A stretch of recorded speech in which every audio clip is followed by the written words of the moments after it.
I did an open laced rose, and it's actually done with a heart lace cutter and then rose petal cutters. I wanted to show you how to do this cute little rose for Valentine's Day or for any time. It would be great on a cake or cupcakes, and of course on a sugar cookie, which we are going to do right now. Okay, I have a piece of about 50-50 fondant and gum paste. I went ahead and ran it through the pasta machine before you came back so you wouldn't have to listen to the noise. And now we're going to cut out the back part of the flower, the laced part of the flower. So I have an OPLH3, which is a lace heart cutter. I am going to put a little bit of cornstarch on my board and a little bit on the paste. You could probably use shortening if you wanted to. I find that this works a little bit easier, and you're going to want to use a mat that you would use for your patchwork cutters. Something that gives you that give to scrub and move around. It's the same premises as those. So we're going to take out our heart. Alright, so now that we have all the gum paste away, we're going to, he just kind of fell right out, didn't he? And there's a couple of spots in here that I can see that the fondant didn't break away, so I'm just going to gently go in there and get them out without ripping my lace. This is a awesome little cutter. However, I will tell you, because I brought it down to a number 7 to get that delicate lace look, it is very fragile. It's fragile now, and it's more fragile when it dries. So you're going to want to handle it with tender, loving gloves or hands. So at this point, we're going to take him and put him in our cell cup and just cup him in there like that. I do not want him to be completely dry when I put him on the cookie and when I dust him, but I want him to have form so I can turn him over and dust him on the other side. So it looks a little bit more like this one. So I can turn it over and I can dust it. These are the petals inside. And this one did break. As you can see, a little piece of the lace broke off. So they are fragile. So now we're going to work on the petals inside. And it pretty much is just like doing a rose, the way I've shown you in the series From Bud to Fully Open Roses, except that this one's considered a country rose, which means it has stamens inside. So what we need now, I'm getting ahead of myself, we don't need our pad yet, is some of our gum paste. I have it under a Stay Fresh mat, and this also has been brought down to a number 7 on the pasta machine. I'm just going to make sure that's nice and soft and pliable, and we'll need 5 of these. And we are working with the R3 Orchard Cutter Rose Petal. It's not the smallest, it's the second to the smallest. And generally they'll pop right out. This one might not. So I will coax him out a little bit. Oh, there we go.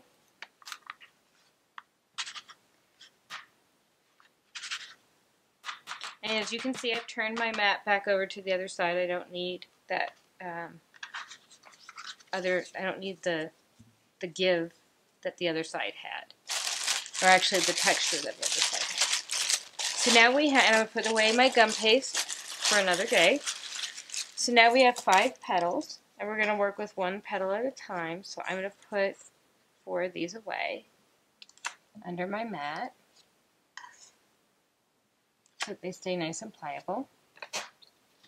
And I will show you what we're going to do. So we're going to take our little petal, and we'll need a rose viner, which I have right here. Don't need him anymore. We'll need our glue. And I am going to soften him a little bit with a ball tool. Not a lot, just a little. just to make sure that it's nice and even. Now this is the inside of the rose, so we definitely do not want to add too much frill to it. I'm going to put my rose down, or my petal down. I'll vine it, pop it out. This is the heavier vein side, so that's the side I'm going to soften on so I don't hurt my veins. And I'm just softening a very little amount. We do not want any frill going on. We're going to turn him over. Ooh, and he fell. Oh, we're going to put him back on there. And we're putting him on, this is a Wilton, it's a real soft foam pad. And you've seen me work on it before, and we're just going to gently cup him upwards. I'm going to move him over to my fun foam so I can take him to dust after I do the others. And we're just going to keep doing the exact same thing on the 5 petals. So we're going to soften just a little. I'm going to take him off of my pad. I'm going to put him on my viner. Vine it again, just like the other one. I'm going to pop it out. I'm going to go back to my pad. I'm just going to soften just a little bit. I'm going to flip it over and hopefully it won't fall on me again. There we go. And I'm going to cup him. Now the tappet mat that I was working on for the lace cutter is sold by Nicholas Lodge. There are other ones out there. Any one will work that works for any of the patchwork cutters. You just need something that will allow you that extra cutting motion so that you don't end up having too many of the inside of the lace left. I could have left the heart insets that were in the lace mold, and I did want to show you that what I do is I save them, and I can use them in the decorating for the flower, or I can use them for something else. But those are the insets from the mold, or from the cutter, excuse me. And you can leave them in if you don't want to have that open lace look, if you want it to be more closed. But I wanted to keep it as delicate and open as possible. And you'll see why when we get to the cookie. I hope I'm not in your way. And we just have 2 more left.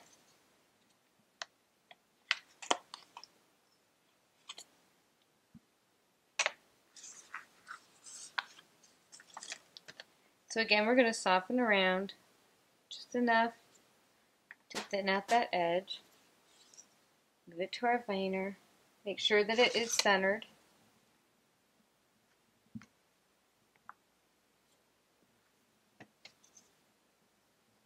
And we carry the cutters and the viner at our shop if you want to look at those. I will give the link on the post. And we're just going to cut very gently.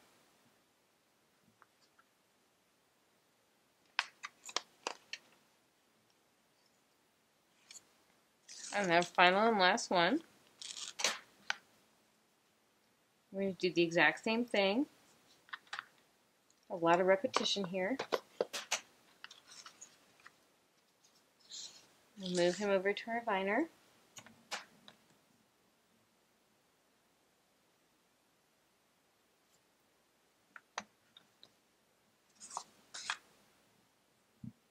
Put him on the less vein side, so he's upside, or he's backwards. And now he's right side up again, and cup him.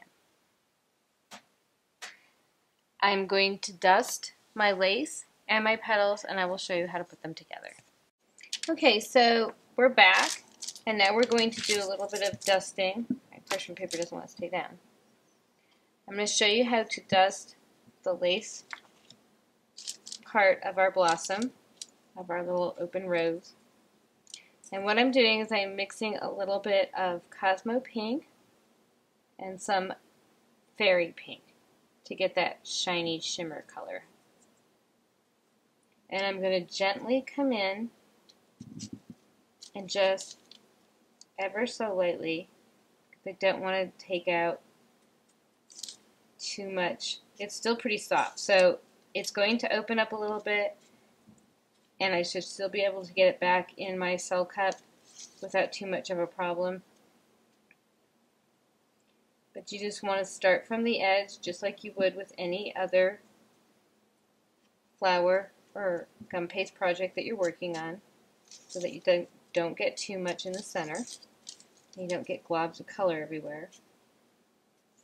And actually, I'm going to start on the back side, so that might be a little bit easier. Depends on how dry they are.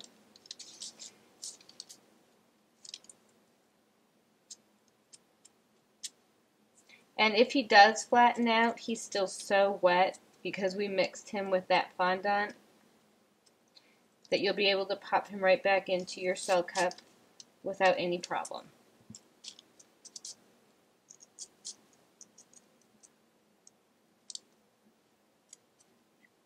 So I've put my lace, my heart lace blossom back in its cell former so it can sit and dry.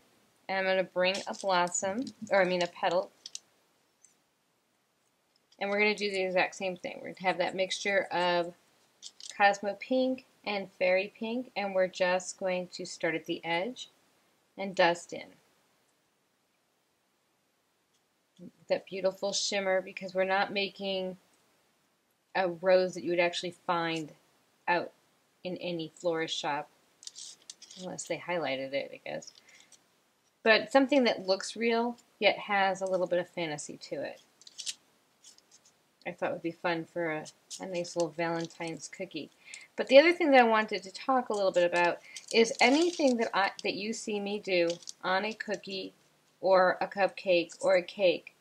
All the designs I do can be reproduced on any one of those three things. I love working with fondant, royal icing, gum paste, pastelage, modeling chocolate, and all of those things can be used on any one of those pastries with the same amount of ease. You would just have to change the size. Obviously, something you're going to put on a 12-inch cake would not fit on your cookie. But if you go down in a piping nozzle or a cutter, you can have the exact same design. In fact, I did these roses for a cake using the larger lace heart cutter, and the larger orchard rose cutters. And it came out just as pretty as it did on the cookie. So I did want to talk a little bit about that, because I think sometimes people don't understand my direction and where I'm going. And that's exactly what I've been trying to show, is that these designs can be done on any one of your favorite pastries. We happen to enjoy both, or all three actually, so I try and do a little bit of each. Alright, so now we have it all dusted, we have our petals dusted, we have our lace blossom dusted, and what I'm going to do is take just your normal head pin, and I'm going to try and find the middle here. Oh, I got it on the first try. I'm going to poke a hole in here because we want to put stamens in. And I have found that it is much easier to put the stamens in while we're still movable and pliable. We have less of a chance of breaking. So all we need for this particular part of the project is some sort of beading tweezers, your blossom, your petals already dusted, a couple pieces of foam, some edible glue, which I will give the recipe for, and that's about it. But before we begin, I did want to show you a larger rose open blossom that I did for a cupcake. And as you can see, I used the hearts in here for that one. I want it to be just a great big fantasy rose. But this can be put on a cake and go around the cake, or it could be one little flower on top of a cupcake, and it's the same design. I could have used a bigger lace cutter and not had the petals. I went both ways with it. Alright, so we're going to add our petals in while they're still a little bit pliable. If you try and attach them once they're dry, they'll start breaking on you and it'll be a disaster. So we're going to take just the tiniest amount of our edible glue, put it on the bottom, and we're going to go around the little hole that I made. If I end up going over it, these are still going to be wet enough that I can poke another hole in. And we're going to put a piece of foam behind each one. That's going to make it stand up like this one. As you can see, even though he broke and he doesn't have his stamens, the petals are all standing and covering each side on the right. So even though this is my version of a fantasy blossom or fantasy rose, it's still got a lot of reality to it. So we want to make sure that we cover each side, that we overlay one petal, so that we're going around in a clockwise motion. And I said the right side, but I believe I'm covering the left side. As long as one side is spiraling and being covered, you're fine. So each one of these petals are going to cover. And you can put your foam however you want your blossom to lay, your petals to lay inside there. And you're just going to keep going around, adding a little bit of glue and taking little pieces of foam.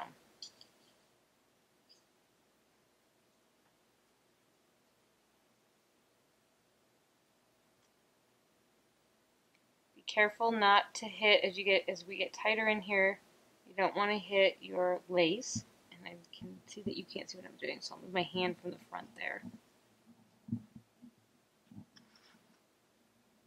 It doesn't need to be a big piece of foam, just something that holds that petal up. And you're going to want this to dry for about 2 hours. You don't want it to be completely dry when you put it on your cookie due to the fact that it is so fragile. I had broke 2, I believe, trying to get it on completely dry when I finally just decided that I would put it on a little bit more pliable. But you also don't want it to be flopping down and opening up on you. So what I would do is remove it from your cell cup. If it still feels just a little bit wet, but it's not opening up on you, that's the perfect dryness that you want for going into or going onto your cookie. Or if you're going to do it on a cake or a cupcake, the same thing. If you're going to do the same type of pattern on a cake, I would put a wire in the middle instead of just the stamens. Put the wire on, tape it with some floral tape, and put it on the stamens.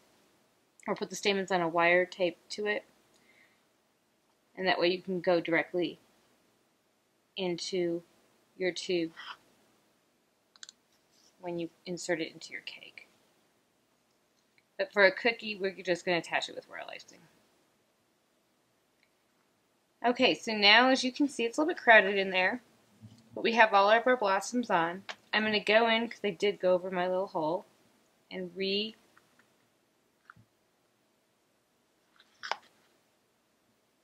that hole in. That doesn't even make English sense. I'm going to make another hole, I guess.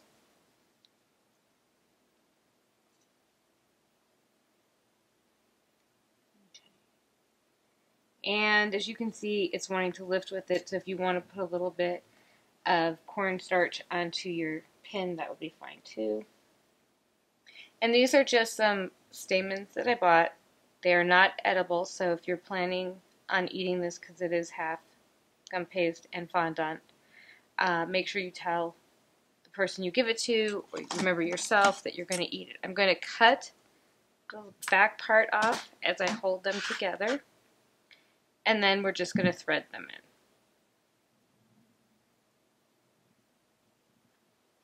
They are not going to sit nice until after this is dry. I will pull them with my tweezers. Actually, this does not want to go in as easily as some of the others.